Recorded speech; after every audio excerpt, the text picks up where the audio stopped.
शरदकाले महापूजा क्रियते याच वार्षिकी, मार्कंडे पुराणामधील हे वचन आहे।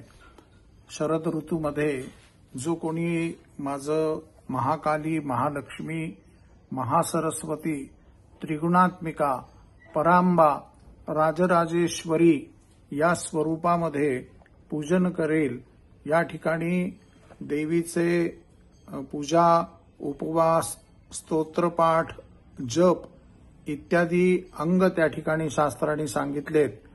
अश्विन मासामध्ये अष्टमी आणि नवमी या तिथीस जगन्मातेचे पूजन केले असता मनुष्य हा शोकरहित होतो। हेमाद्रीमध्ये देखील या पद्धतीचं वचन सांगितलेलं आहे।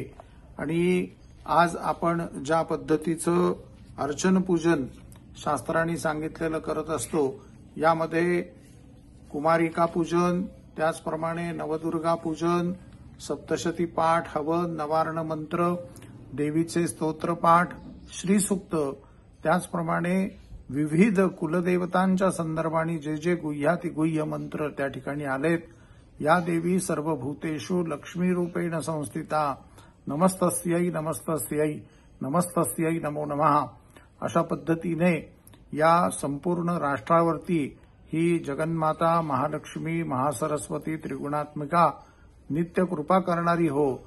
आणि भारताचं जे वैभव आहे या त्रैलोक्यामध्ये असंच वृद्धिंगत हो, असंच या शारदीय नवरात्राच्या निमित्ताने सर्वांना शुभेच्छा, आशीर्वाद।